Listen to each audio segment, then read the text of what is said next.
You're listening to Discovering the Truth with Dan Duvall.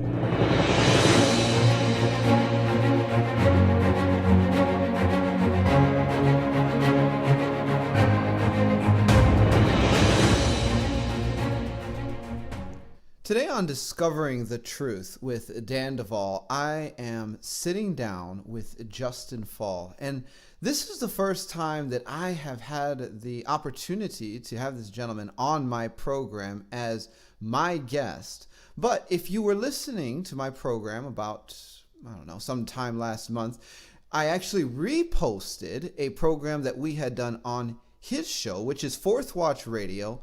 And I believe it was titled Water Spirits and the Beast Rising Out of the Sea. Anyway, we had a really good time, and I was really excited to bring him on at this point because he has just released a new documentary called The Hollow Earth Chronicles, which we're going to be talking about today. I'm going to tell you something. I've seen it, and it's actually fascinating. I mean, it's really intriguing. A lot of really, really good information in there that is going to make you think about things. So I'm really excited to have him here to be talking about it. And before I introduce him, I want you to know where you can find him. He has websites at fourthwatchradio.com, and also the DVD we're going to be talking about, Hollow Earth Chronicles, can be purchased at fourthwatchfilms.com. Justin Faull, welcome to Discovering the Truth with Dan Duvall. Dan, thank you so much for having me. It's my honor and my pleasure. Really been looking forward to coming on. Oh, well, I'm really excited to have you, man. And I'll tell you what, dealing with some of the stuff that I deal with, I hear a lot of really interesting things, strange things cross my desk all the time. There is something that I absolutely know to be true. There is a lot of stuff going on right beneath our feet, and yes, it is not good. And there is a verse in the Bible that says every knee must bow in heaven and on earth and under the earth. And Justin, you guys have been going deep into what this means. Why? You know, it's funny that you bring that verse up. That's one of our source texts that we start the film out with.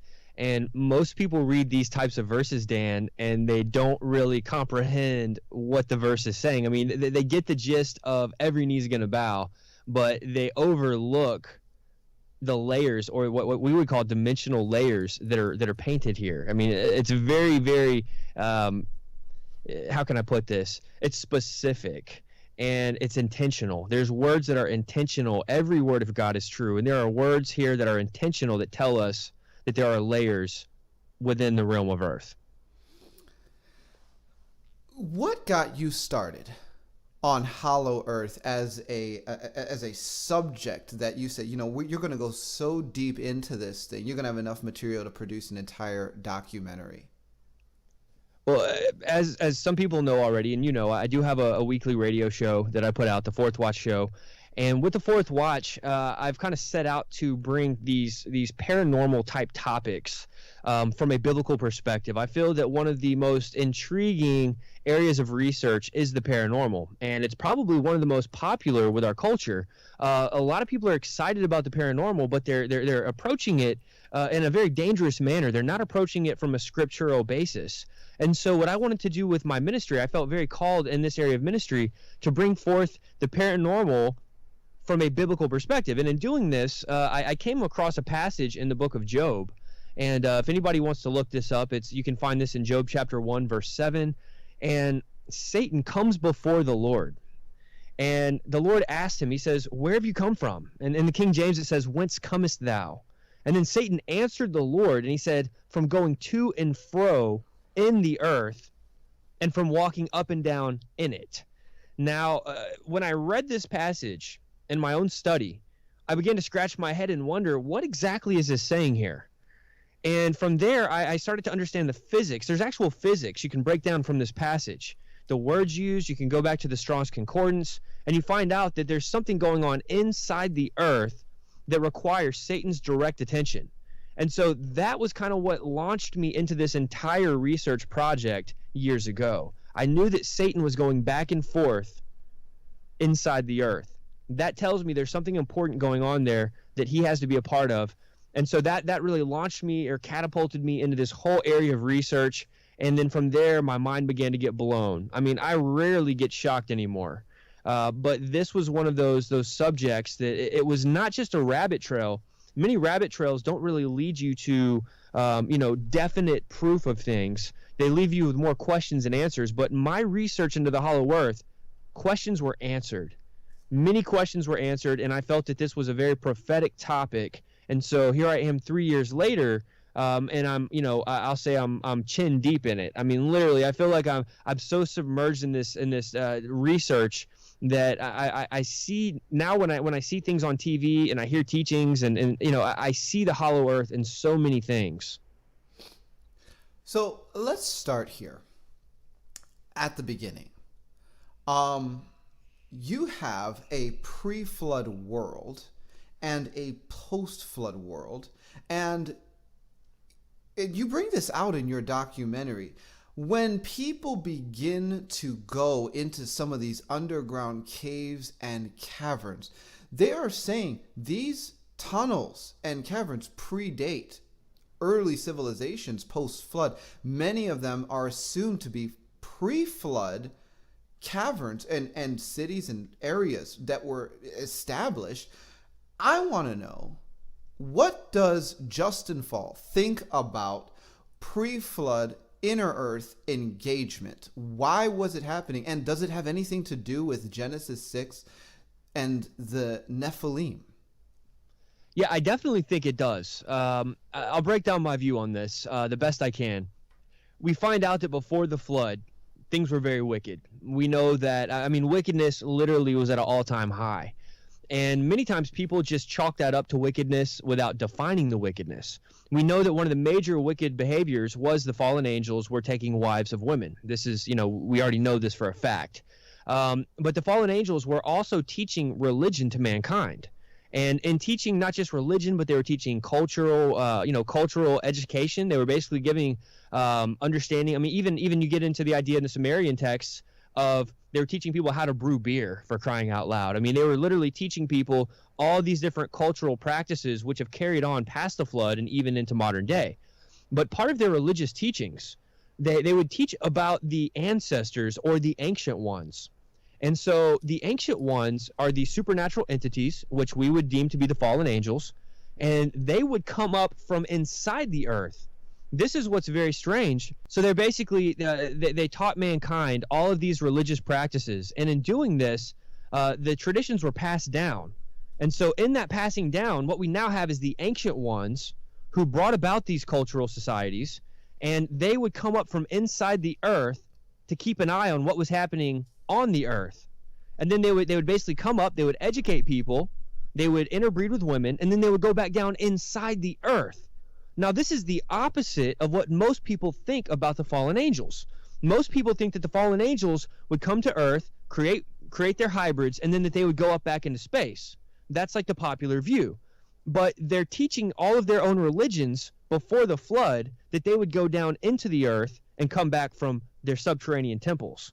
So I think that's kind of an interesting factor that we need to consider here, is that the fallen angels were not flying up to Venus or Nibiru or whatever.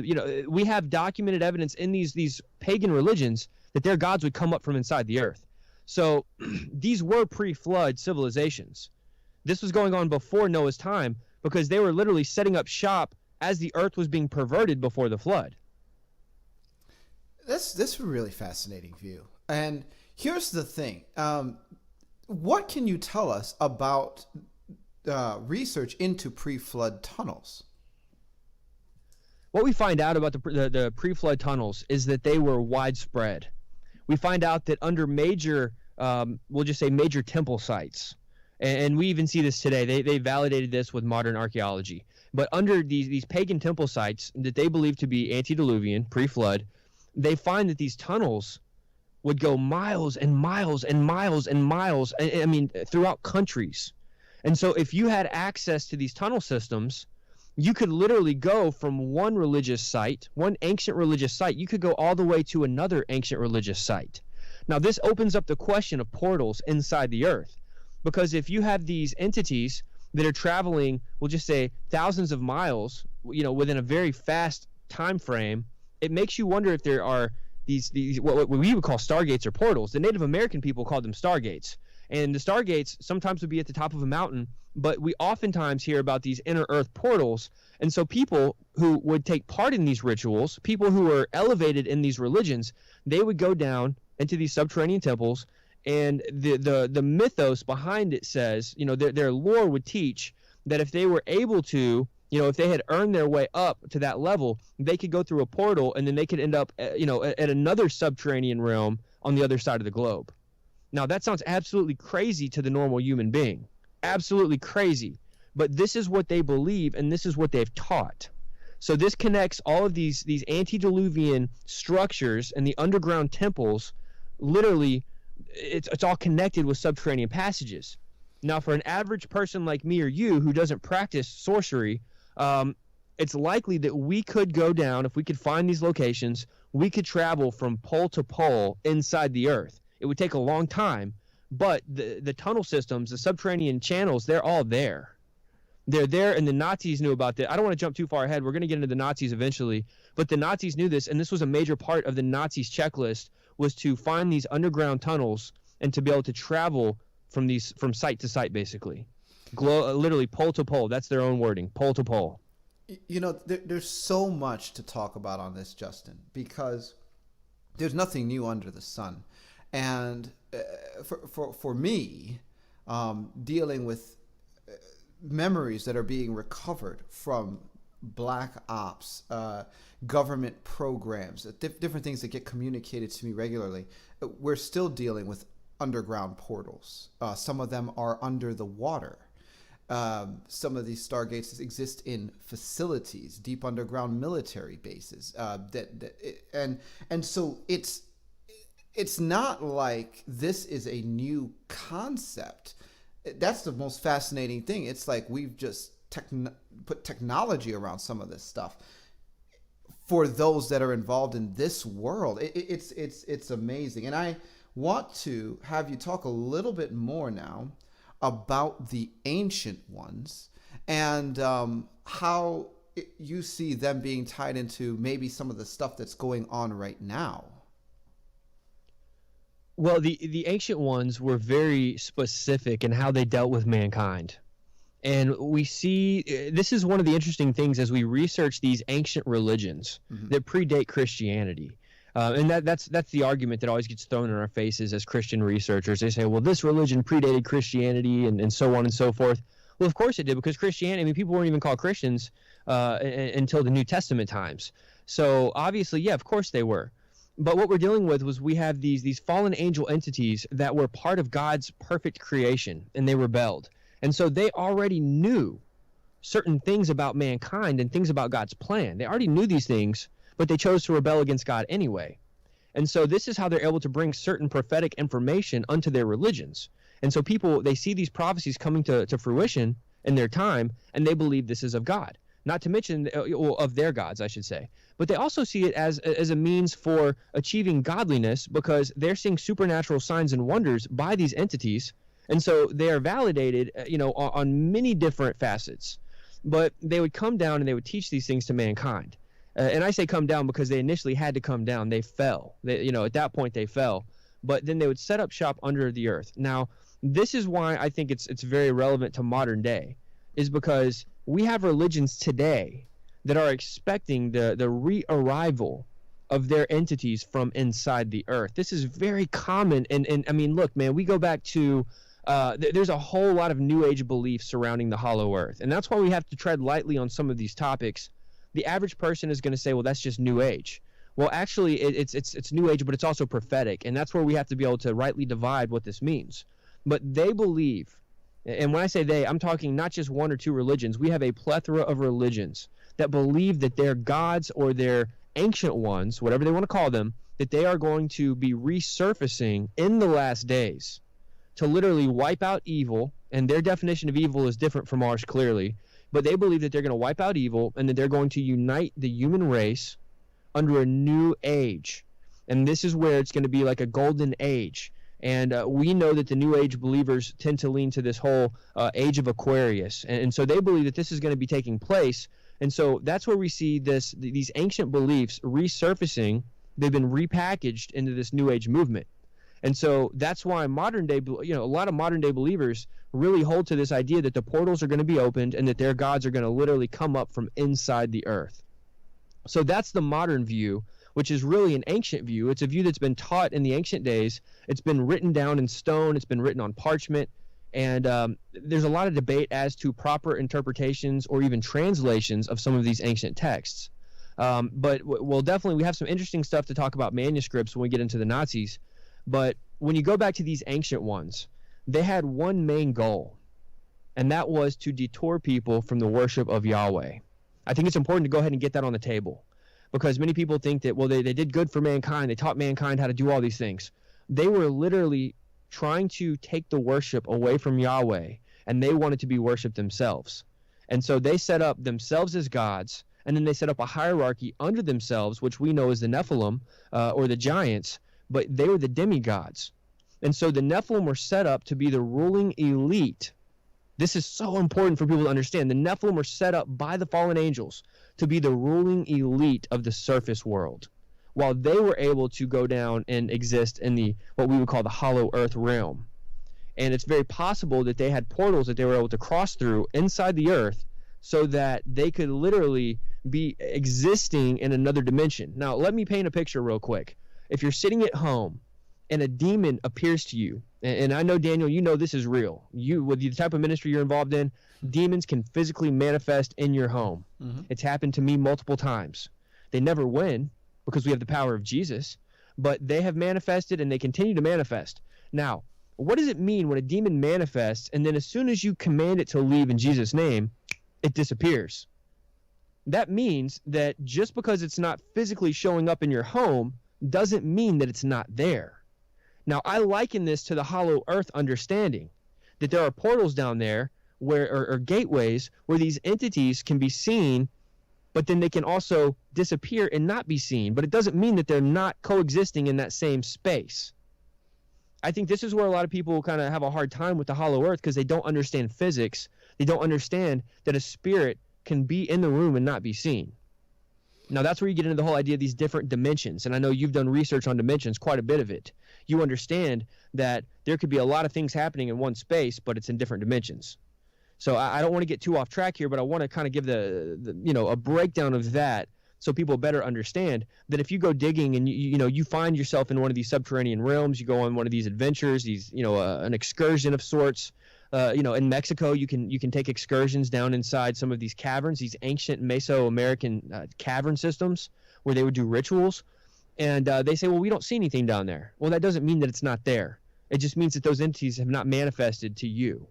And I hope they don't. I hope no one sees these things.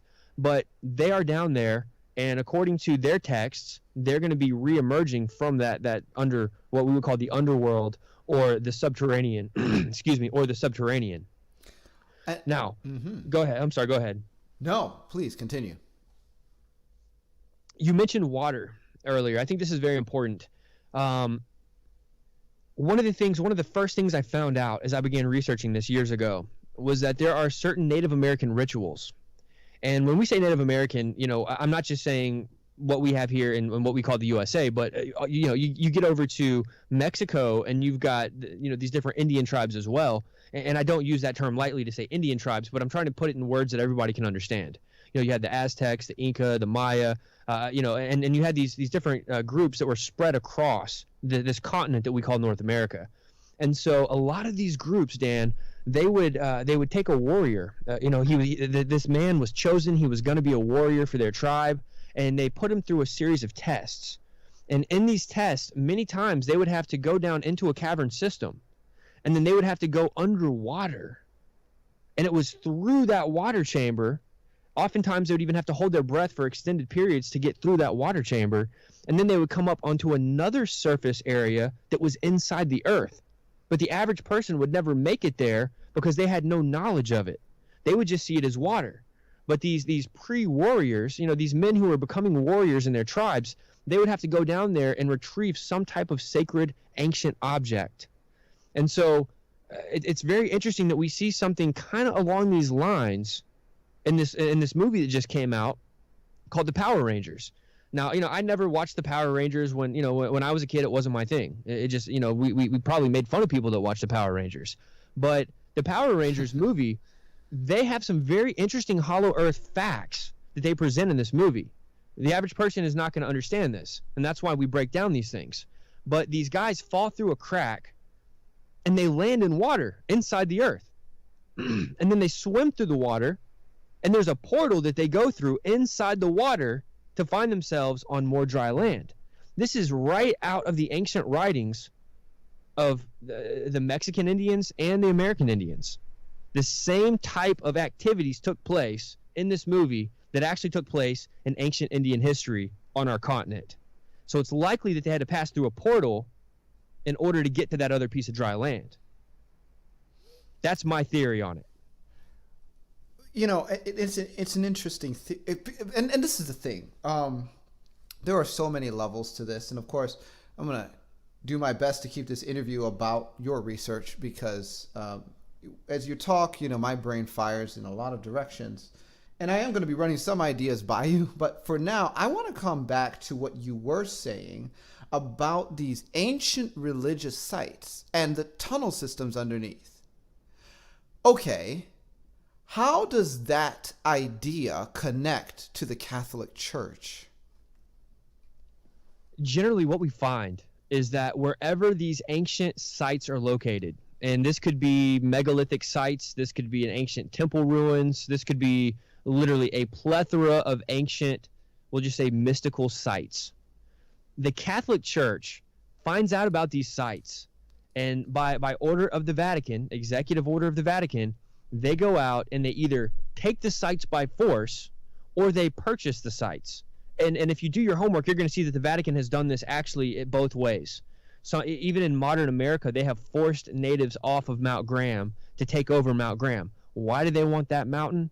Because that is one of the most sacred mountains in Indian history in the world, where it's believed that there's a stargate or a portal at the top of that mountain.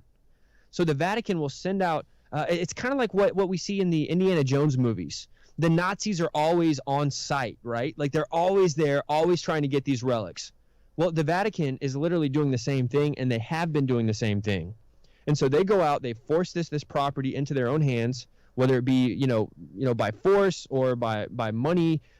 Sometimes I want to be fair. Sometimes they buy the land outright. They have history of paying for things. But one way or the other, they're going to get their land and they're going to build a facility, a cathedral, some type of a temple. They're going to build it on top of these ancient mystical sites that are known to have extremely high spiritual energy in what we would call the spirit realm. And so that's why the Catholic Church, by extension the Vatican, that's why they set up these shops everywhere they can to get power on these things. Now, I believe this is going to be used during the last of last days. I think the Vatican is part of this major global conspiracy to where they're going to be bringing together all the religions under their power. And it's not going to be a Catholic religion. It's going to be something different. But it's going to be literally poster boyed by the Vatican. And so that's why they want these sites. They always want these ancient ritual sites. And many times, Dan, you're going to find out that not only do they build on top of these structures where these temples used to be, but they're also building directly on top of underground caverns, underground temples. That's what people have to understand about this.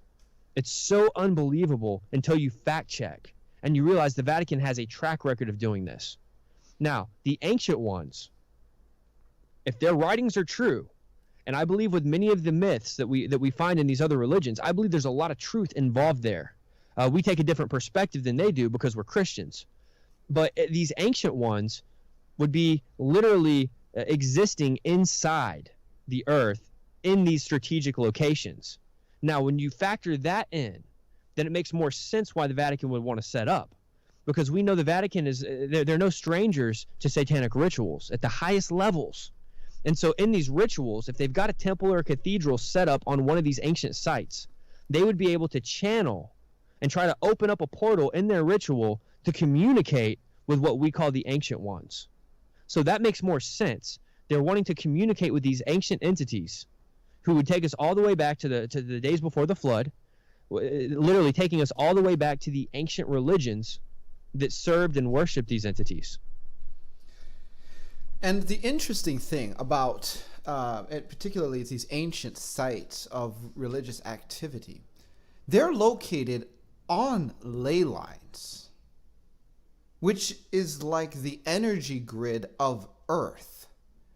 So if you're going to build a portal to transition dimensions, it's going to be most powerful when placed strategically along ley lines.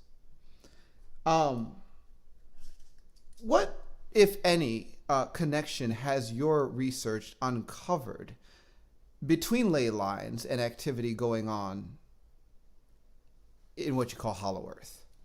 Well, people like to throw around the term ley line, and I think it's important to say that while I do believe there's truth to the ley lines, absolutely, some people may not agree with us on this. Some people say, well, it's just mysticism, whatever. But the occultists believe with all of their hearts that there is power and energy at these specific ley lines, and even sometimes where they would cross. We don't have time to talk about the crossroads. That's kind of another topic. Where people would, make pacts with the devil or with demons at the crossroads. But ley lines, it could be, there's a lot of things we don't understand about them. Some people say that it has to do with certain energies because it's lined up with certain stars. But I'm going to bring the other view that some of these ley lines might carry more potency based on the entities that are residing inside the earth. Because Paul talks about we don't wrestle with flesh and blood, we wrestle with principalities. Now, when we do our research on principalities, we find out that some of these principalities, they cover whole regions. And I believe we can track the principalities back to the Watcher angels and dealing with the gods of the old religions. Before they fell, I believe there was 70 of them. And people can research this going back into Dr. Michael Heiser did a great job breaking down the divine council. But if my memory serves me correct, there were 7 of these fallen angel entities that were not fallen at the time. They were good angels. God set them up as watchers over the nations, but then they fell. And we have little tidbits of this. I believe it's through Deuteronomy and even in the Psalms. And that's a whole other teaching, but it's important to realize that they fell, but they were principalities. And many people believe that the principalities are so strong over certain areas that when we took over, after 9/11, when we went over and invaded Iraq, many people believe that those principalities of Iraq are now what's powering the United States government. That's how powerful people believe principalities really are. And so if there's principalities located inside the earth, I'll just use one example, beneath the Tigris and the Euphrates. We know that there are angels, fallen angels that are bound beneath the Tigris and the Euphrates. This is biblical. And so with that being said, if they're bound, there's going to be a principality. There's going to be certain spiritual forces or energy, what we would call concentrated energy that's going to be over that realm. And so I think that some of the ley lines, depending on where they fall, some are going to be more powerful than others if there are entities or the ancient ones underneath. I think that's where some of this power, or the New Age likes to call it energy. I really don't like using the term energy, Dan. I think you can understand why. But you're dealing with this idea of these energies or these spiritual forces, these principalities. They're going to be concentrated in certain areas. I think that's where the ley lines are going to be the most prominently sought after in those areas. And if I didn't answer the question, please let me know. No, I think you did. And, people could take it or leave it. And of course, there is just a belief system of the occultists who, whether we agree with them or not, they actually do what they do based on their ideas. And we are not supposed to be ignorant of the devil's devices. So, but man, there's so much to talk about. And I want to come back now to the whole idea of gates. And there's 2 areas where you do find gates, and I think that a lot of us read this over this in the Bible, but truly Jonah traveled through an underwater gate, and Jesus mentioned gates of hell. Can you talk about those? Absolutely. Tom Horn does a really good breakdown of the Jonah situation in the film, and he goes back to the Hebrew word baravak. And when you're dealing with this baravak, you're dealing with literally a city of gates. Again, I love English translations of the Bible. I do. It's the Word of God. But there's going to be a certain richness that you're going to get when you start studying the original language. Not to say that the English is not substantial, because it is, but you're going to get a better understanding, a deeper knowledge of certain things when you go to the original language. And when you get to that word Baravak, the city of gates, I can't even fathom what that looks like. And honestly, I don't want to, Dan. I don't want to ever be down in that situation. But if there's a city of gates, and then we find out that the word gate oftentimes is used in different languages and cultures as a doorway or a portal, even when you're buying a house or you're visiting a cathedral or a museum. Certain cut doorways are called portals. They call that a portal doorway, and it's architectural. But the word portal, gate, doorway, they're interchangeable in most languages.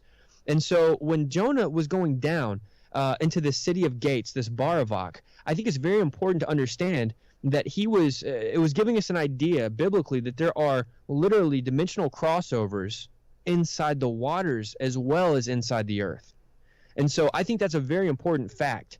And Tom does break that down. He gets into that. And it's interesting because Jesus also used, he referenced Jonah, saying that the only sign that you're going to receive, is the sign of Jonah.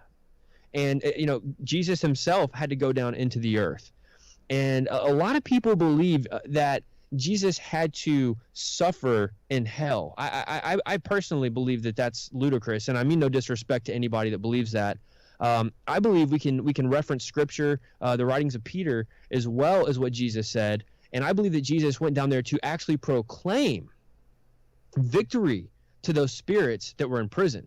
It doesn't say in the Bible that he actually suffered in hell. That's a kind of a popular teaching that's being made very popular these days by many teachers. But it talks about Jesus going down and preaching to the spirits in prison. And preaching carries the idea of proclaiming, forgetting the American terminology for a minute. We preach the gospel. Put that on hold for a second. Preaching is to proclaim. The old saying, practice what you preach, means do what you teach, do what you say, do what you proclaim. And so for Jesus to be going down into the heart of the earth, which is another telltale sign that there's stuff going on, supernatural stuff going on in the earth, that passage also tells us that there is a spiritual prison inside the earth, another reference to a hollow earth. But Jesus was proclaiming to them, I believe, that the victory was his. It was an insult to their face that I am taking care of business just like I said I would. And so that's very important to understand. And so, but you tie into this Jonah factor. Jesus says that's the sign that you're going to receive, you perverted generation. You're going to receive the sign of Jonah. And just like Jonah, our Messiah was in the earth for 3 days and 3 nights. And, that's a very important factor to understand. But Jesus also talked about the gates of hell. And many people overlook this passage as well. But he was with his disciples, and he took them to a place, many people's Bibles will say Caesarea Philippi. And there was a mountain there. And if you do your geography study, you're going to find out it was the mountain called Mount Hermon, or Mount Hermon, depending on how you say it. And that mountain is very specific to the fallen angels if you read the book of Enoch. Now, I don't recommend all the books of Enoch, but Enoch 1, I believe, is referenced in our New Testament. I believe that with all my heart when we get into the book of Jude. And that's one of the reasons that some of the people at the council did not want to include the book of Jude, because it literally has a direct quote from what we call Enoch 1. Now, in this idea, Enoch tells us that the watchers descended upon Mount Hermon. They descended upon this mountain. And then you find out that that is the big mountain right there at Caesarea Philippi. And that is the very place where Jesus said, the gates of hell will not prevail against thee. Okay, now, this is very important to understand. He is making a reference to the gates of hell while he is at that mountain. And then we find out that's the mountain that the fallen angels descended upon. And then we go deeper and we find out that there was an opening at the base of the mountain that appeared to be a cave.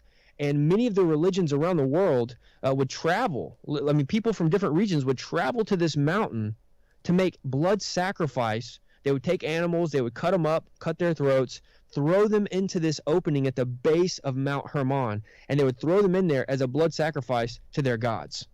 Now, that tells us something else about this mountain. Now, that makes perfect sense that the gates of hell, there is an actual literal gate of hell. Not that we could penetrate that gate as human beings, but there is a gate there inside the earth, and they would throw their sacrifices down into it.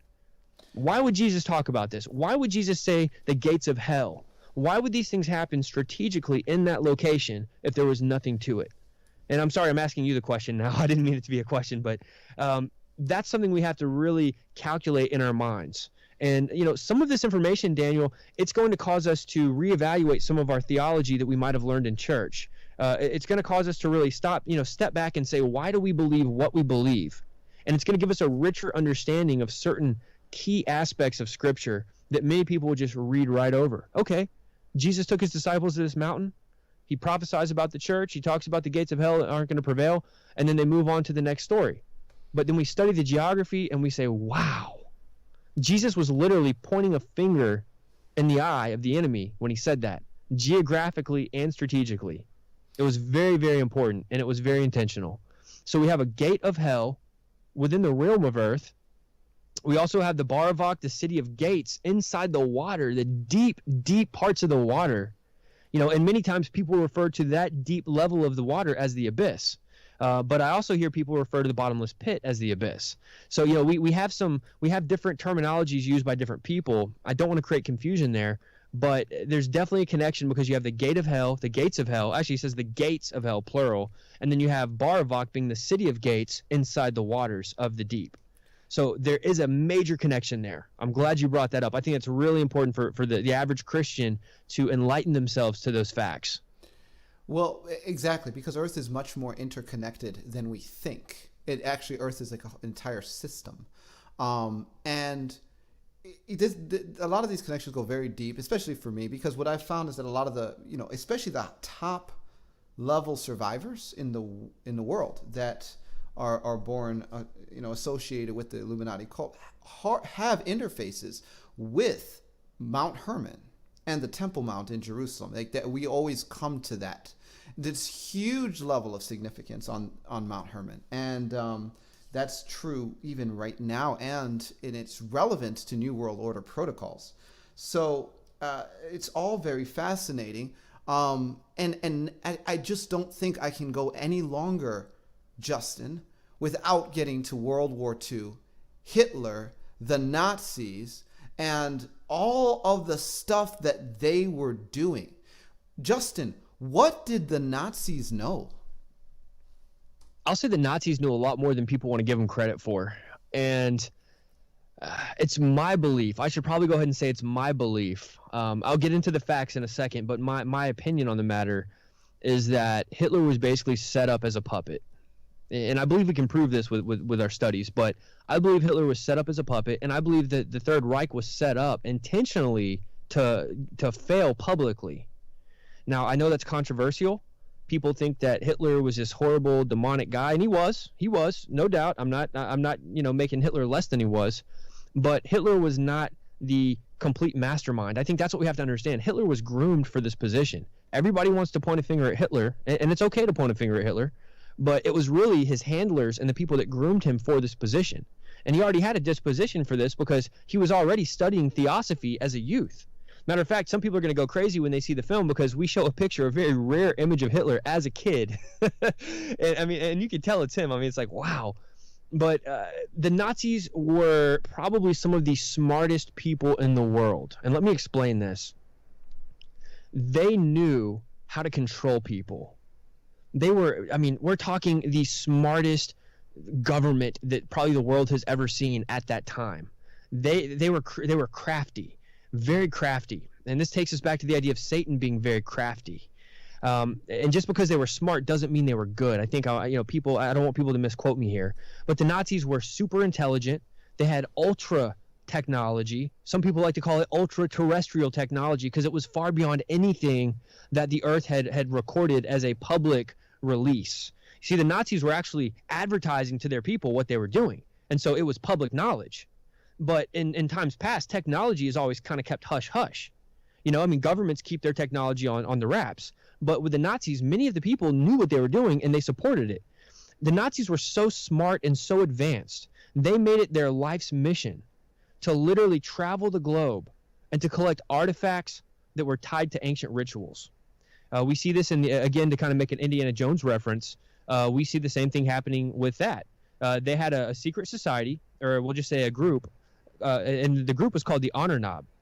And they would travel around. Heinrich Himmler was the head of this, and they would send out groups to go around the world and collect these ancient. The only thing I could call them is artifacts and relics. So the Nazis would be sending out the Honor Knob, and they would go and collect all of these ancient relics. And part of what they wanted to do was they wanted to uncover the true identity of what they called the Aryan race. And this is kind of where the whole Nazi religion grew from. And this came from the writings. There was a book called The Coming Race. And in this book, it described how there was a civilization inside the earth. And we do a full breakdown on this in the film. Literally, we do a whole segment on the coming race and the theology of the Nazis. But they believed that they were descendants, watered-down descendants of this ancient race called the Aryans. And they believed the Aryan race, literally, it was a god race, a race of these god people. And the Nazis believed that they were descendants that had been watered down over the years. But because they were descendants, they believed that they had birthrights to the inner world. And now this inner world, the Nazis believed, was connected literally by tunnel systems inside the entire earth. We're not talking about isolated systems. We're talking about a major interstate system inside the earth to where you could get from any place in the earth to any place inside the earth, pole to pole. Now, they believed that they needed to find the openings to the hollow earth so that they could maintain what they called their birthright. Now, this goes back into theosophy. Hitler was groomed for this position. And what we find out was Hitler had been studying this as a youth. He gets groomed into this. And one of the things we have to talk about is this power source. They believed there was a power source inside the earth that they called the Vril, V-R-I-L, the Vril. That was the power that they were seeking. And it was believed that if a child learned how to wield this power, the child could literally rule the world. And that's a crazy thought, to think a child could learn how to do this. But it was out of this belief system that you have the Thule Society and the Vril Society. Now, the Vril would have been the upper echelon. You get into the Vril Society and you're dealing with the creme de la creme of occultists in Nazi Germany. But in 1919, we started to see a big shift take place. And after the Germans had lost the First World War, they were literally in a position to where they could be groomed into the occult system. Many people say, well, how could a whole nation be groomed into an occult belief system? Well, they were perfect. I mean, it was completely set up for it. The Germans were distraught after the First War. They were completely destroyed. I mean, they were in ruins. And as we say in the film, the grounds were fertile for a new belief system. And so they used the atrocities of the First World War. They used that to be able to push a new system upon the country that involved occult magic. And it worked. It worked like a charm. Now, there were some Germans that were not in support of this, but by majority, the Germans were Nazis. By majority. They supported this. They saw the power that they were offering people. And who doesn't like the idea that they're supreme, right? I mean, it's part of human nature. It's the sinful nature of man that wants to believe that we can be gods. And that's what Germany was being taught through the power of the Vril and the Vril Society, the Thule Society. And they wanted to teach that they were literally heirs to this inner world kingdom.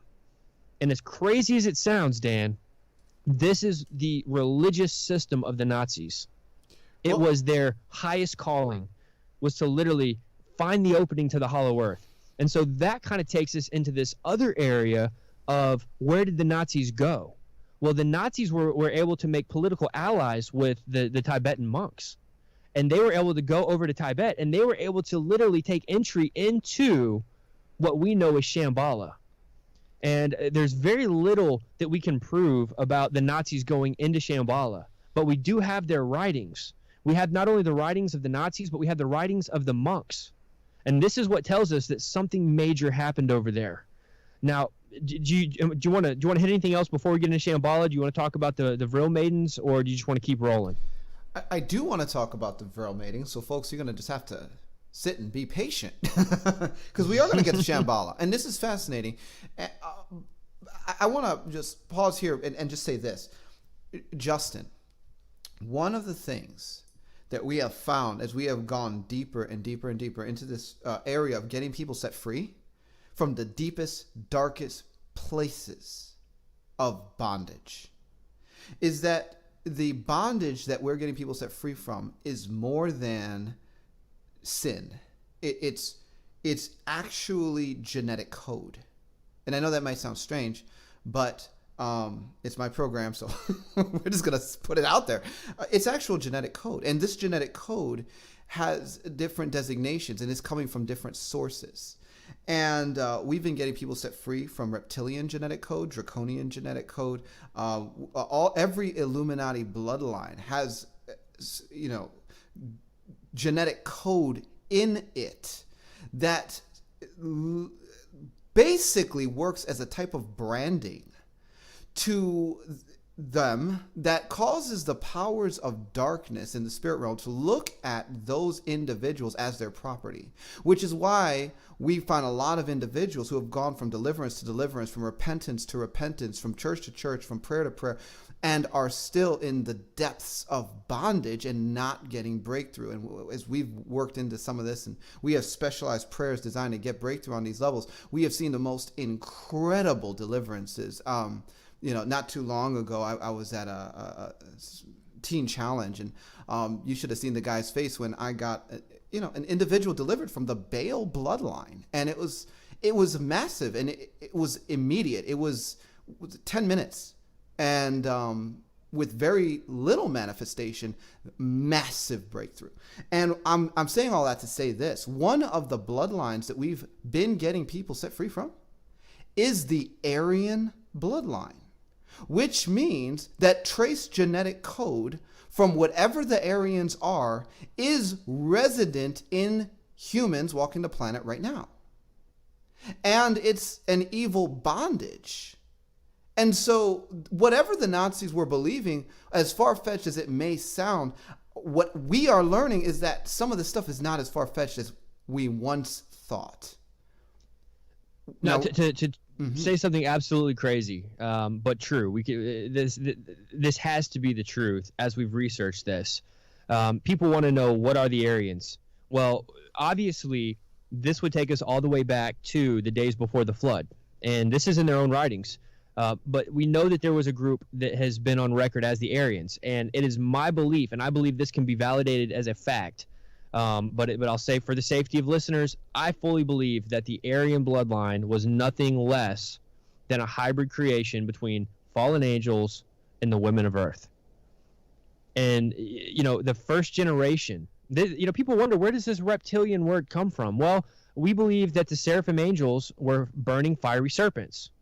And so we, my camp of researchers, we land on the fact that the angels that fell, the ones that at least created these Nephilim, we believe that they would have been reptilian in nature, because serpents were not always bad.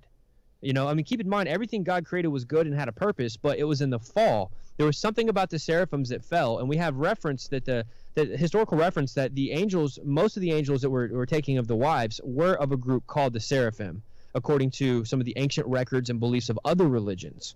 And so we find out that it's the burning fiery serpents.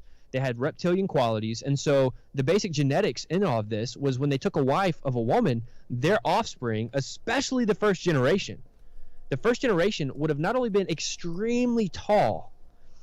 Biblical records talk about giants being taller than the cedars of Lebanon, the great cedars. And we find out that some of the cedar trees were 130 plus feet. So we know that some of these entities were massive, but they also had reptilian qualities. And so as the bloodline began to get watered down, they began to interbreed and mix and this, that, and the other, you have a watered down stock which now looks like a human being, but they still have trace evidence of this reptilian bloodline. And many people come to me and they say, well, I'm from this bloodline, or I'm from that bloodline. We have ties to the Illuminati, or this, that, or the other. And they say, I love Jesus. Am I going to hell? And I always say, look, if you love Jesus, if you have the desire to seek Jesus Christ, that is evidence that you're being called by God.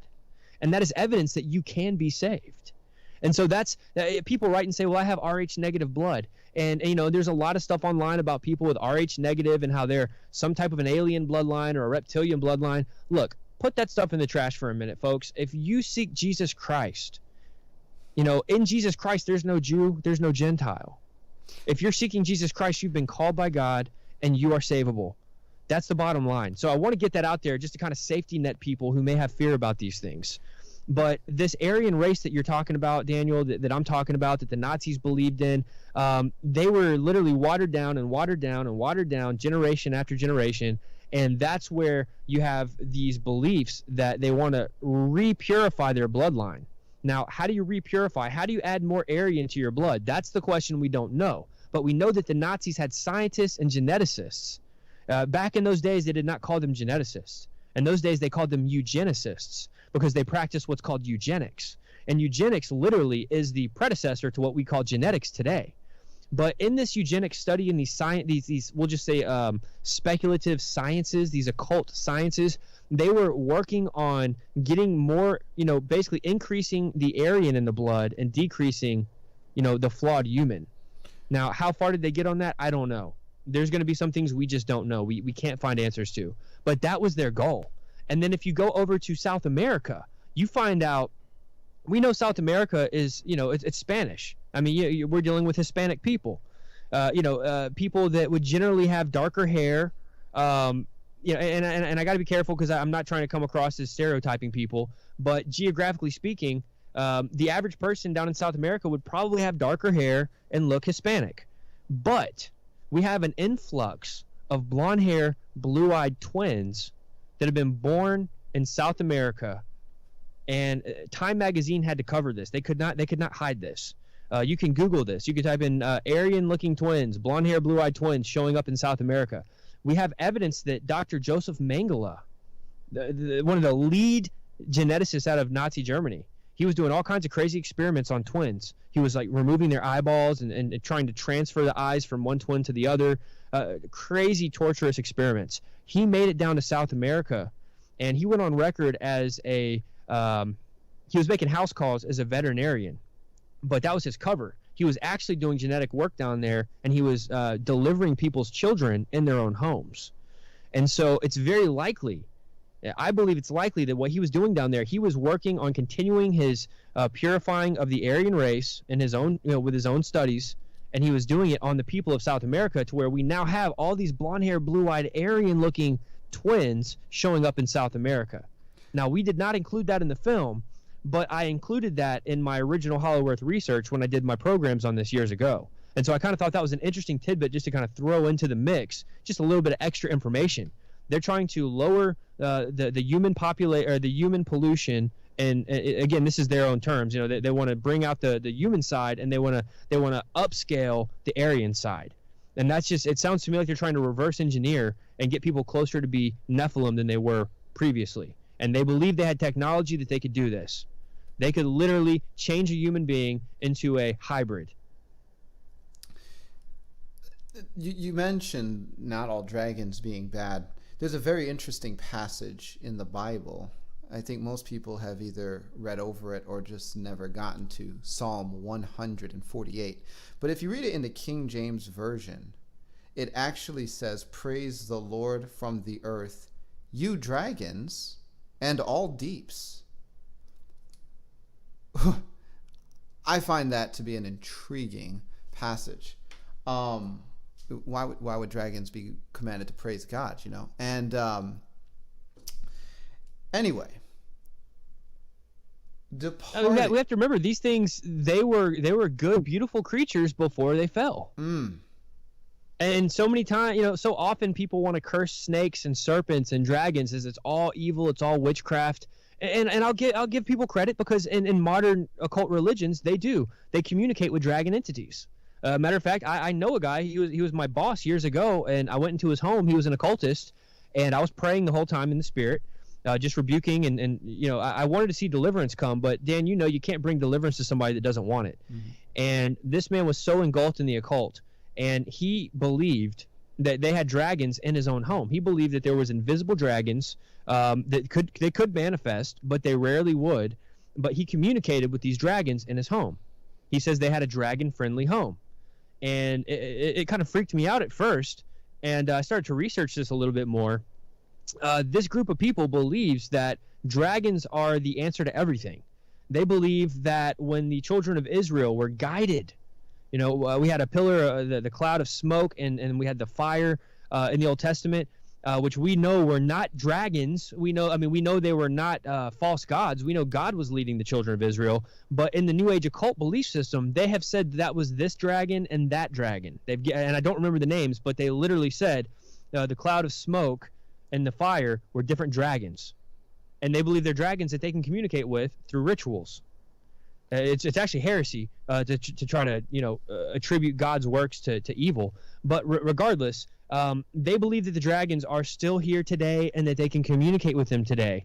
And I'm sure that you would probably agree, based on your type of deliverance that you do, Daniel, you would probably agree that people are communicating with these dragon entities. Look, Justin, all people need to do is look at their family crest. If you are European and your family crest has dragons in it, that's not just because people thought it was an interesting piece of artwork. That means there is some relationship of that family to a dragon entity. That's why it's in the crest at all. It has a huge degree of representation in the family. So these kinds of ideas have completely been, over our heads. Not until we're getting to and this is why there's fruit in this conversation. People are actually getting set free out of this revelation, and I see it every day. So, anyway, dragons. I want to get now, because otherwise we're going to get off track, and I'm not going to have you talking about Shambhala, which I want you to talk about, Justin, because this whole thing with Shambhala, Tibet, the Nazi connection is absolutely fascinating. And, on this subject of Shambhala, I do want you to speak to the question, do you view Earth as hollow, or do you view it as cavernous? Meaning, do you think that Earth has its own central sun inside, like Shambhala would suggest, or is it more a series of caverns, or somehow both at the same time? And I'm turning you loose. Go ahead and talk to me. I think both apply. Let me address the sun for a second. They believe that there's a central sun inside the Earth. The New Agers believe it's a central sun that lights the entire realm of Agartha. Agartha, Agarti, Agartha, different names from different cultures. But basically, Agartha would be the entire Hollow Earth complex. And in the in the sketches and in the teachings, they teach that there is a central sun.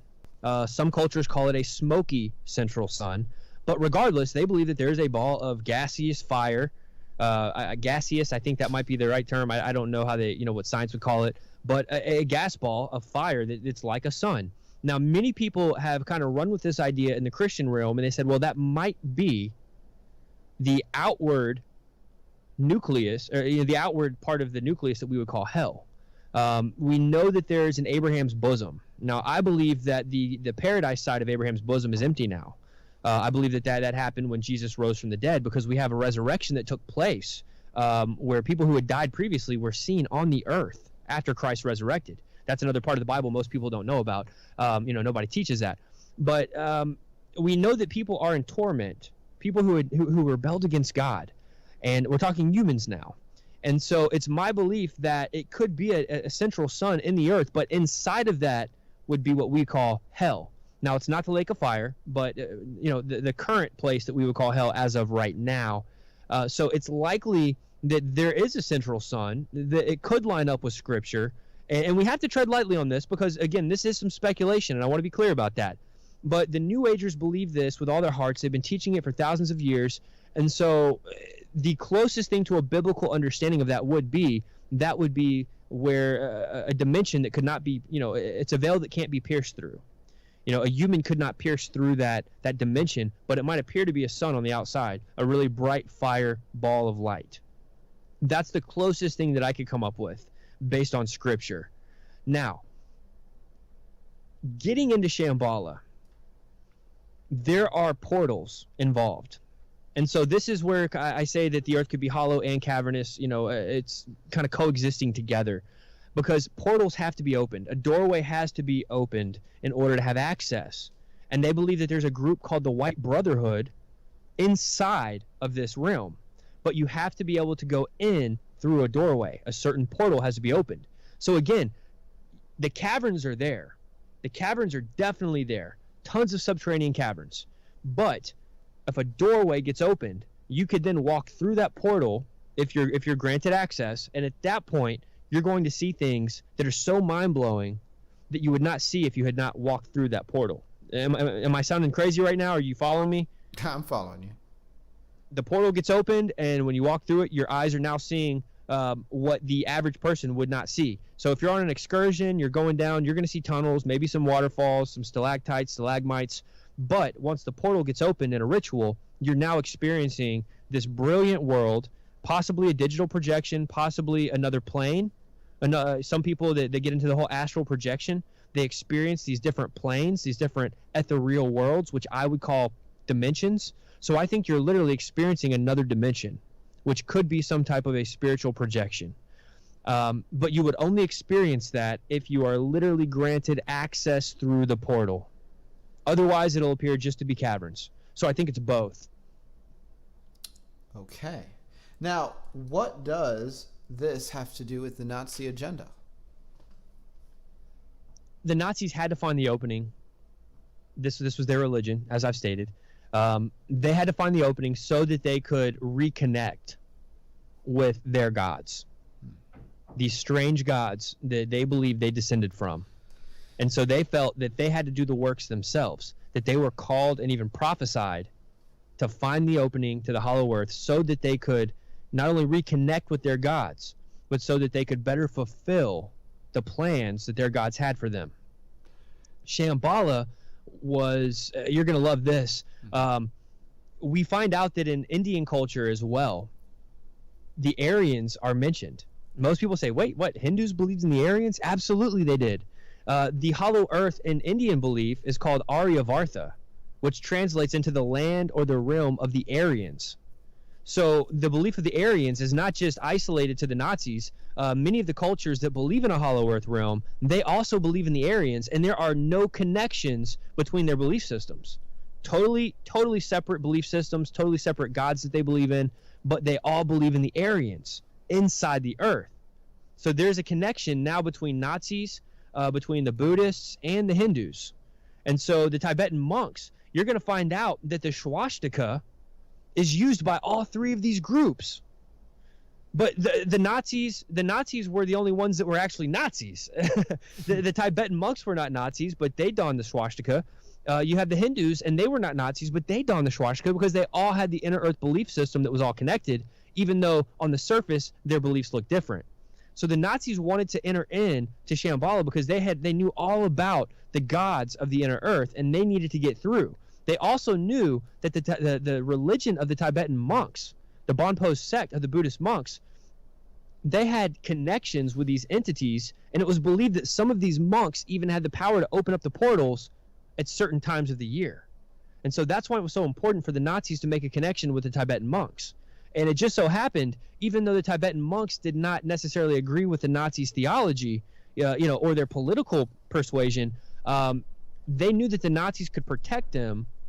And I don't want to get into all that right now because that's just political history, which doesn't really matter so much. But there was some political stuff going on where the Tibetans needed protection. And so there was political persuasion involving the Nazis. They saw it as part of their Dharma cycle, which we break all this down in the film. Literally, it all lined up.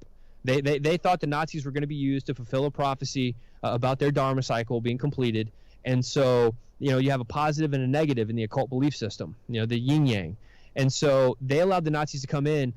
We present very rare photos in the film showing the Nazis working side by side with the Bonpo sect of the monks. They took them down there. They introduced them. They opened the portals. That's the best understanding that we have. And in doing this, the Nazis come back. They bring back a large group of these Buddhist monks, and they literally knight them. They set them up as Nazi soldiers. They believed that they were connected to the inner earth as well. And so they wanted to bring them back and literally set them up as part of their whole regime. And we have records of this. This is actually something that really happened historically. They brought back the monks. They set them up as Nazis. And Heinrich Himmler was in direct connection with them when they got back to Nazi Germany.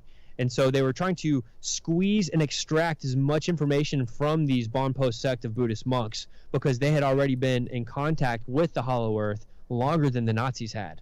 So the monks were the key for the Nazis. It was the easiest accessible key to open up this doorway. That's why they went there. Staying with the Nazis, I want to come back now and cycle around to the Vril Maidens.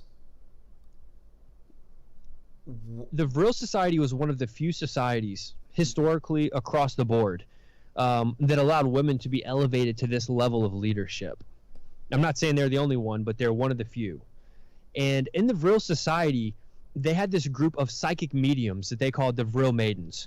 And they were something spectacular. I mean, these were not ordinary women. These were women that had psychic abilities that were doing signs and wonders. These women were literally channeling entities that we could only describe as off-world entities. They were not created on this earth. And these entities were giving them information. And one of the most notable of the mediums of the Vril Society was Maria Orsic. And there's pictures of her on the internet. She's a very famous Nazi medium. And she, along with another woman, there's some of the stories that we get that have been documented by the Nazis. Some of the women, sometimes their names show up. Sometimes we just get numbers of how many people were involved. But there was a certain seance that took place where Maria Orsic and this other woman, they began to channel these entities. And Maria Orsic's eyes were rolling back in her head. And she began to automatic write. And have you taught automatic writing before? Have you explained that on your program? Go ahead and explain it. When somebody channels an entity, their body is taken over by a certain entity, a demonic entity. Could be a fallen angel possibly, but we tend to lean towards the idea that it's actually a demon. But regardless, they're taken over by an entity, and their eyes roll back, and they began to write without looking at the paper. Like it's almost like when a blind person's walking with their stick, they're kind of looking up into the air. They begin to kind of look up and their head bounces around, and they start to write things without knowing what they're writing. And on 2 occasions, Maria Orsic had channeled material where she wrote in 2 separate languages that she had never learned before. And one of those was ancient Sumerian, and the other time was a coded Templars language. This is a language that would have never even been taught in this country. She had no education in this area, either one of these languages. And so it's kind of similar to, and I'm using this to try to, draw a little parallel. In the Bible, when the Holy Ghost fell at Pentecost, people began speaking in tongues, and they were actually communicating to each other, but they had never learned those languages, but they were communicating. And so this is kind of a counterfeit. This is going back to the whole counterfeiting what the Holy Ghost does, or the Holy Spirit. This is counterfeiting what the Holy Spirit does. And so they're automatic writing in these languages. Daniel, it took them years to decode these 2 manuscripts. And what they found out was finally when they got them decoded, they had to really pull all their resources on this because they had nobody that could just translate coded Templar language and Sumerian, ancient Sumerian. And so they finally got them decoded. And what's really crazy is that both of these automatic writing manuscripts, they actually, one was like part A, the other was like part B.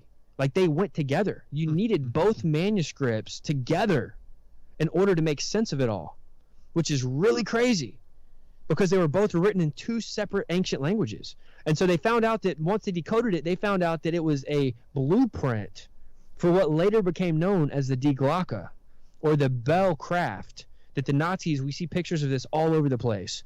And this was their spacecraft. Some people believe it to be a time machine.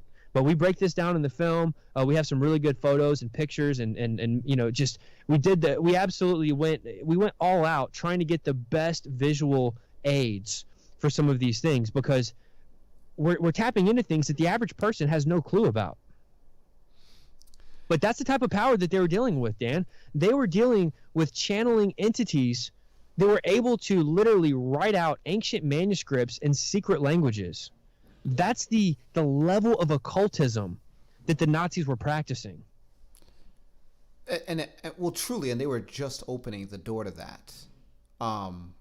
There's been many technologies, I think. At this point, that's been derived from non-human intelligences, and but like clearly this is documented, and and I wanted you to say something else, Justin, just because I found it so fascinating. Why did these vril maidens have such long hair? They were not only beautiful, I think this is also one of the aspects to throw out there. The vril maidens were practically supermodels. I mean, they were like the most attractive women of the Nazis.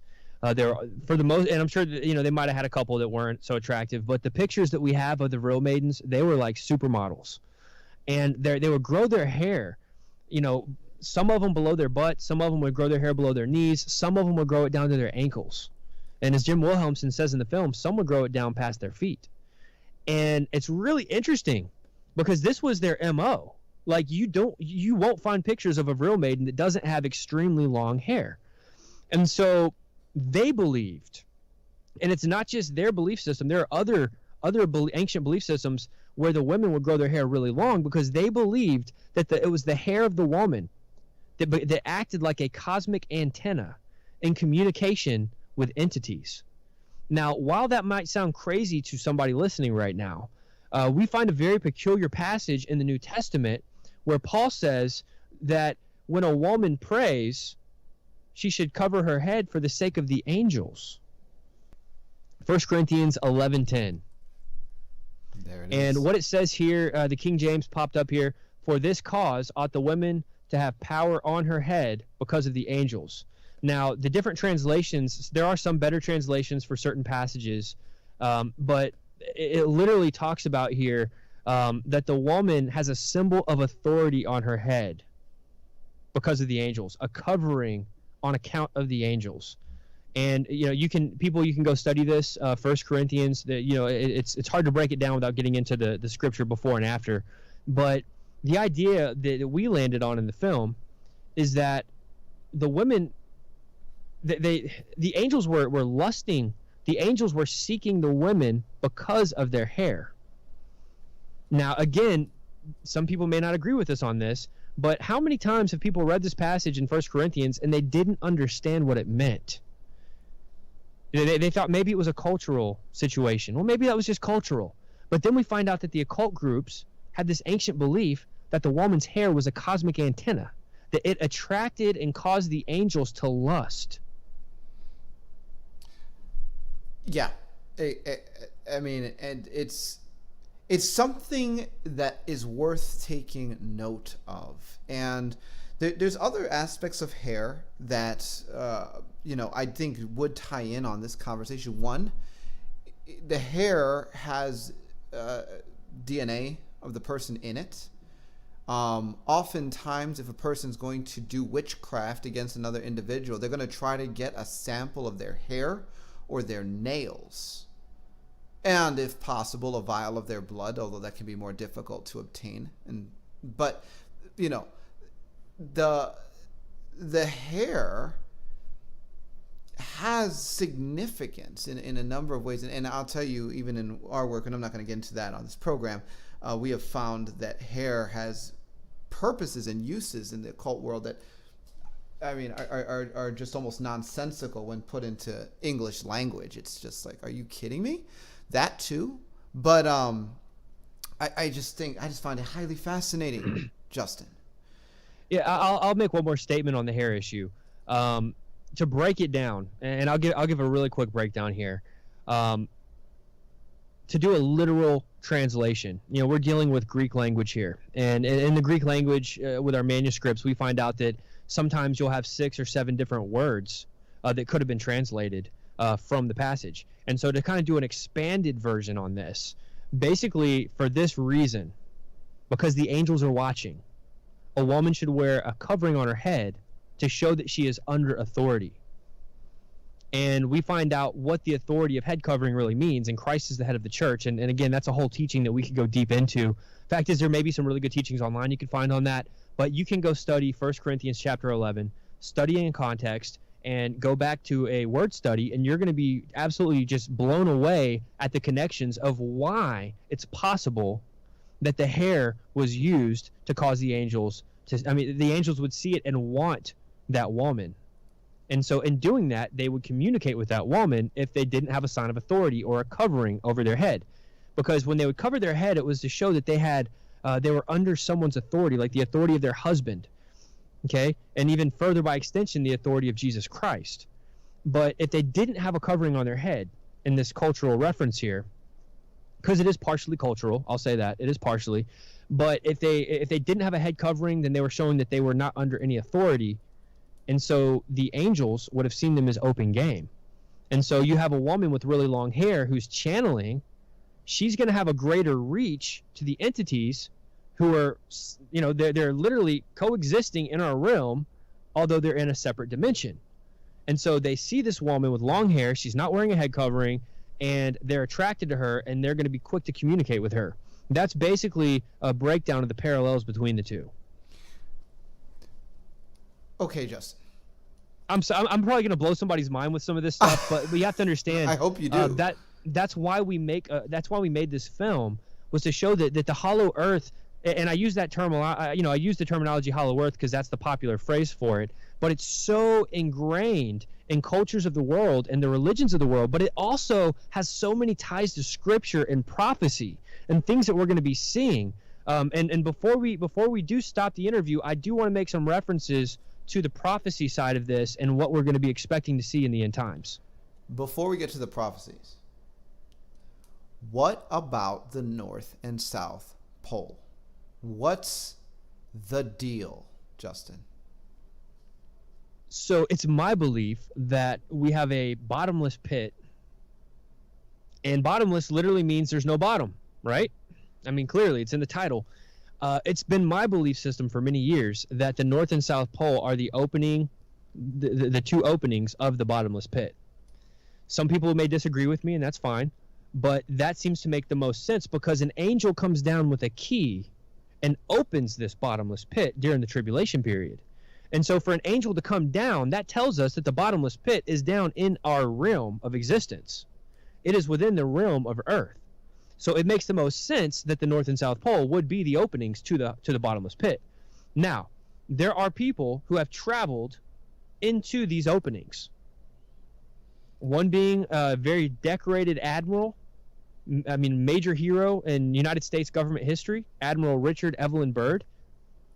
We reenact a full excerpt from his diary, which some people want to criticize and they want to say that it's not an accurate diary. But my resident physicist, that's what I call him. I call him Josh Peck. He's my physics guy, and he breaks this down that there's physics involved in what Admiral Byrd described. Admiral Byrd was taken down by Nazi-looking UFOs.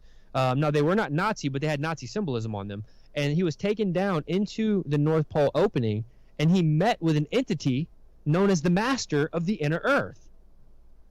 Now this, again, we don't have time to break all this down for the show, but we do a major breakdown on this. We give history of who Admiral Byrd was. We break down his account from his diary. We do a reenactment, kind of like old-time radio reenactment. It's very important to understand that there are people who are on record of saying that they've been taken into the opening of the North Pole, and not just Admiral Byrd, but we have a story of another guy, a Norwegian sailor named Olaf Janssen, who sailed into the opening of the North Pole. And there he lived with an inhabitant, a community of these inhabitants that were giants inside the earth as he and his son went into the North Pole. And from his record, time operates differently inside this realm. The time that he was there was perceived differently on the surface than it was perceived while he was down in the earth. This is a whole nother area of research of physics. So the North Pole has some very supernatural elements about it. And then the South Pole, we get into the whole idea of the Arctic plateau and what's going on in Antarctica.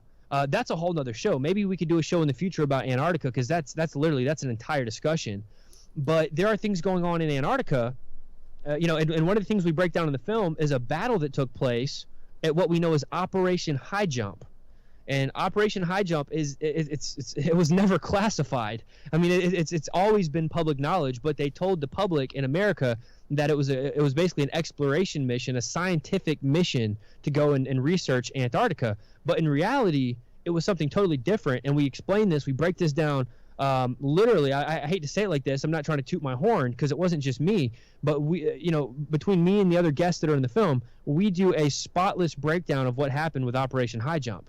And our men faced opposition in Antarctica with UFOs and what they call alien technology. They literally got their tails whipped in a short amount of time, and they had to come back to the U.S., Australia, and Britain because we took some of our allies with us down there. That's a whole other discussion. But Antarctica we have maps, Daniel. We have maps showing Antarctica without ice. One of the maps that we show in the film is the Perry Reese map. So there's something hidden beneath the ice. And this ties us back to the Nazis as well, because the Nazis were some of the first to go to Antarctica with a vision of taking it over and inhabiting it. There's records of a secret base known as Base 211 that they had been setting up in Antarctica. And before the Nazis were at war with America, Admiral Byrd, there's documents of Admiral Byrd going and talking with the Germans about their research because they had already been down in Antarctica before we went down there. And we didn't have an official presence in Antarctica until 10 years after Operation High Jump. So there's a lot to be said about Antarctica. But the openings, we hear stories from British intelligence coming back and saying that they are seeing entities in Antarctica. Entities that we would only describe as a Yeti or an abominable snowman. And that's crazy. That the average person hears that and they're like, okay, this is just totally made up. But these are top secret, highly trained operatives of the British government that are coming back saying these things on record. So something's going on in Antarctica. Something's hidden beneath the ice. We believe there's at least one opening, possibly more than one opening in Antarctica based on our research. But the North and South Poles, that's where you enter into. And Admiral Byrd talks about when he's flying to the North Pole, he goes from being in ice and extreme temperatures to all of a sudden being in a summer environment. It's like deciduous forest. I mean, you've got waterfalls, you've got grass and trees. And he even says that he saw a mammoth. This is all documented in Admiral Byrd's diary. And so there's a pole shift. 1 minute you're in the ice, and it's almost like you're flying through a dimensional change, and all of a sudden you're literally in a paradise land of like a summer getaway. Which is so fascinating. Now, of course, this begs a question that I'm not going to ask you because we've already talked about this before the program started. And, I know you don't really get into the debate that's been erupting everywhere on round Earth or flat Earth. But I do want to say one thing from my perspective, for those that are listening. I am not a flat earther, but I'm not a globalist either. Some of the information that we've gotten back, which has really forced me to think about things in a different way, and this is relevant to something that Justin just said, and I'm just leaving it here for you all to ponder and scratch your heads about, is that we've gotten back several data points in working with survivors, working with parts, some that actually we've brought back from future timelines, and I don't want to get into all of that here because but also working with some of the angels of the Lord as well as all the other resources given us. We get back data points sometimes, and one of those data points that has actually been presented to me more than once is that Earth is best understood as a torus. Now, a torus is a mathematical idea. It's a shape, essentially.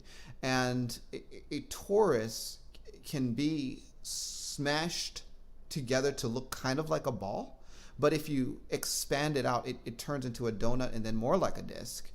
And all versions of it are the same equation, the torus, T-O-R-U-S. And the interesting thing is that if it's smashed up into a ball-like shape, what you have are openings at the top and bottom that connect all the way through the center. Now, that's for you guys to consider. And of course, do I have my own research into this area? I don't. I only know some of the data points that get presented to me, and I kind of just stick with my assignment. But the the information that Justin is presenting just was one of those, fireworks that went off in my head as I was watching his documentary because of this data point. And it's just one of those things that make you go, Now, Justin. I do want to comment on this. Please. It's I heard a physicist once explain, and he was a Christian, solid Bible. He was actually a Bible teacher and a physicist, and he was explaining that with the UFO phenomena, and I say phenomena because it's so widespread. It's like the accounts are similar but different. We're dealing with an extra-dimensional craft. Now, for anybody who doubts UFOs, we have reference in the Bible to the chariots of fire, what other religions call chariots of the gods, vehicles. It's extra-dimensional. It's coming from outside of our dimension. It was even created outside of our dimension. And so when it passes through our dimension, we see it oftentimes as, many of them we see as a flat disk. And so I think it could be very likely that there are elements of the flat earth model and the globe earth model that actually coexist, but it's our perception that really gets the debate going. And I don't take a side on the debate. I'm not going to call myself either or. And people can, they can criticize me for saying that, but that's where I land on it. I think that, we perceive things in this realm, in our reality, in this dimension. But if we were seeing it from another perspective, an extra dimensional perspective, I think we would see it differently. And so, it's likely that there's elements of both Earth models.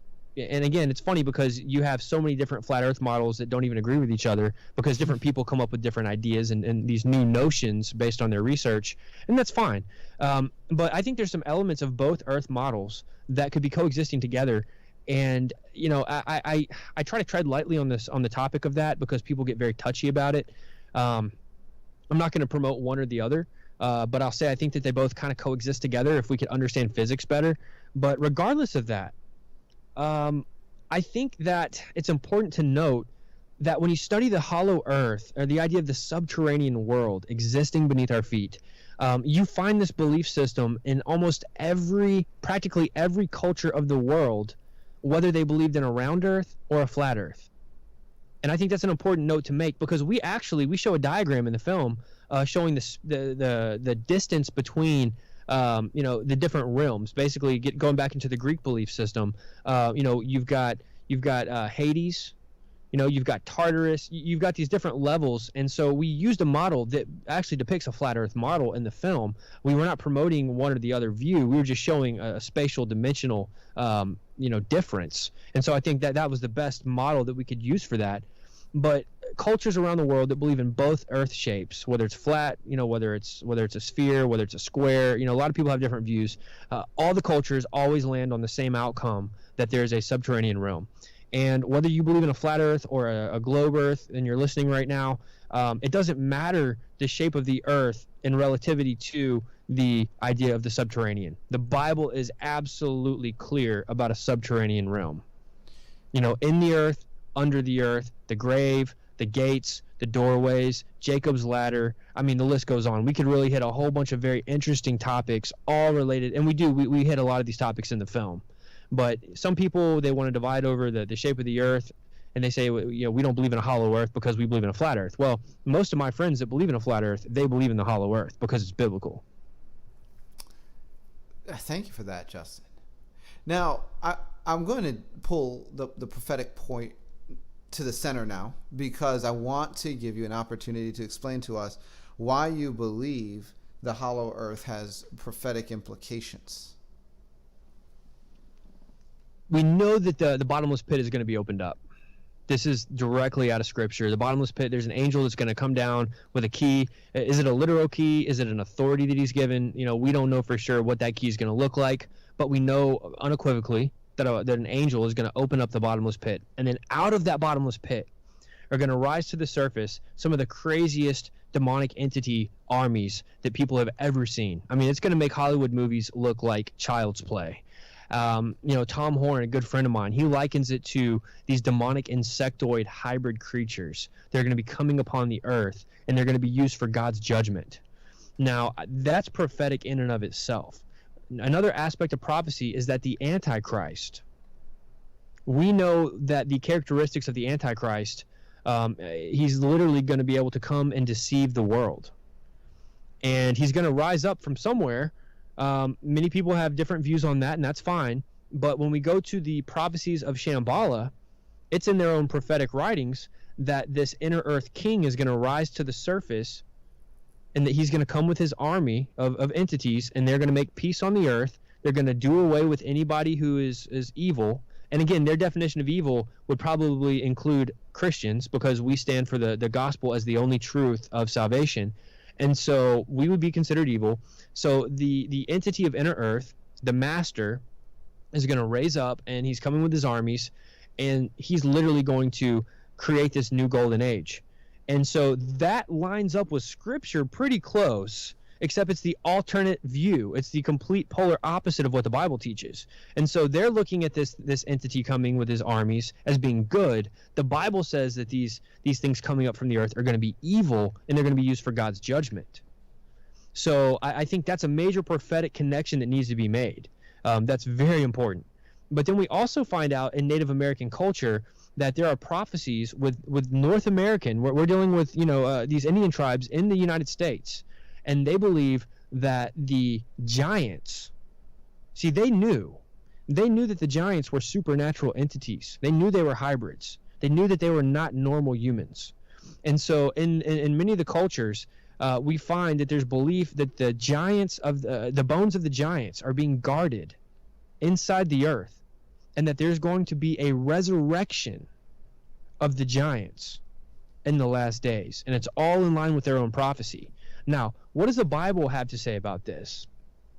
I just want to take, I don't usually go back to the Septuagint, but I'm going to here, because I think the Septuagint really rendered this information in just a mind-blowing manner. But if you go to Isaiah chapter 13 in the Septuagint, this is a vision, by the way. The vision which Isaiah, son of Amos, saw against Babylon. And this is unbelievable. It says, I give command, and I bring them. Giants are coming to fulfill my wrath. That's verse 3. Giants are coming to fulfill God's wrath. Okay, well, keep in mind, this is Isaiah, okay? This is not pre-flood. So we're dealing with a prophecy which seems to be end times based, because it has not been fulfilled yet. And God is saying that he's going to give command and bring forth giants to fulfill his wrath. Now, there's debate as the word giants. Some people try to say it just means mighty men, or there's a lot of debate. But it's interesting that the Septuagint brings forth this language. And we have this prophecy, multiple prophecies in the Native Americans that believe the giants are going to be resurrected in the latter days of their prophecy. So again, we're seeing prophecies in these mystic religions which line up with Scripture, except they're bringing the polar opposite view. They're taking the view that their entities are good. The Bible says that they're evil. But the bottom line is God is going to use this to fulfill his wrath. But again, we're dealing with inner earth. We also cover accounts in the film where there are whole cities of giants existing right now in the Middle East, inside the earth, underground cities. Reports coming from people in the military, high-level military, are saying they've encountered civilizations of giants living inside the earth. We cover this in the film. We cover the alien connection, how all these things connect with the aliens. We kind of get into the deep underground bases a little bit. That's going to be more so for the second film. But we're seeing all these prophecies, Daniel, these we'll just say esoteric prophecies that are so closely linked to Bible prophecy, but from the opposite standpoint. And so that's another reason why this is so important. Most people have no idea the magnitude of the hollow earth and how important it really is in a student of the Bible who cares about eschatology in the end times. And regardless of somebody's eschatological stance on the rapture, we can all agree on the fact that the end times are going to be some pretty crazy events taking place. And so what we do is we're connecting the dots to have a better understanding. We're now able to study these ancient manuscripts of all these religions and their beliefs. We're able to interview people who believe these things even today.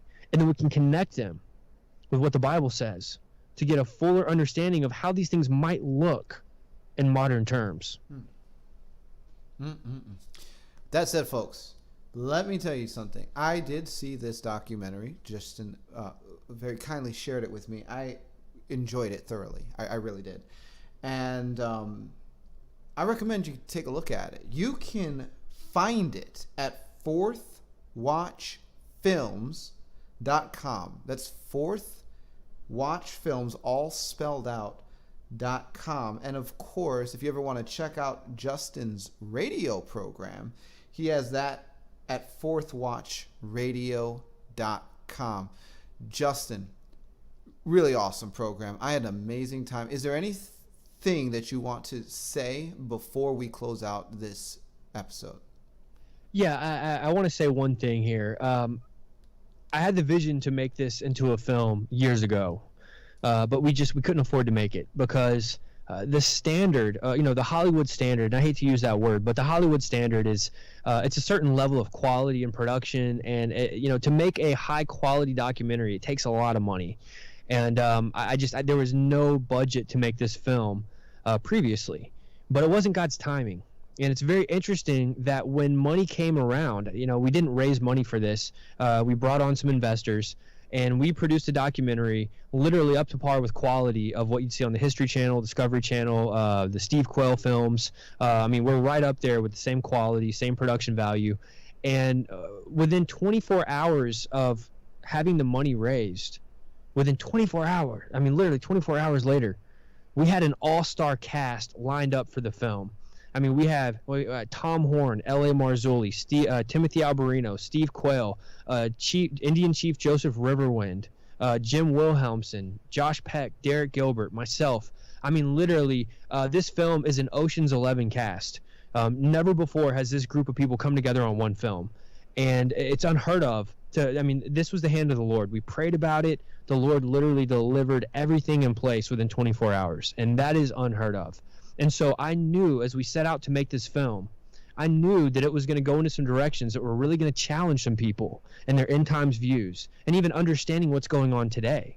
And so I really believe that this film is going to be used by people to connect the dots to a lot of things that they already know about theology, but it's going to give them a richer understanding. We go into so many biblical segments where we bring out the richness and the fullness of Scripture from a paranormal perspective. And I hate to use the word paranormal, but the Bible is not normal. It's not your everyday average book. The Bible is a supernatural, interwoven love letter and history book. Including prophecy, history, everything you could ever imagine. And so to be able to take those elements and bring out this extremely supernatural view of Scripture, it was an honor and a pleasure. And so I want people to understand that this film is not just to educate, but it's to challenge, and it's literally to challenge their worldview and to sharpen them into understanding the supernatural aspects of Scripture and how that's important in the last days.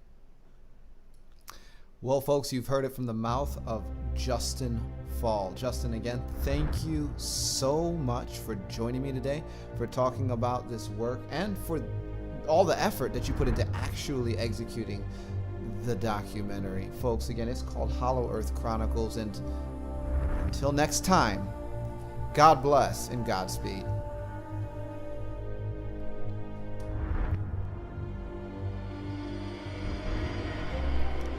You've been listening to Discovering the Truth with Dan Duvall. If you would like to connect with us at Bride Ministries or to support what we are doing financially, visit us at www.bridemovement.com.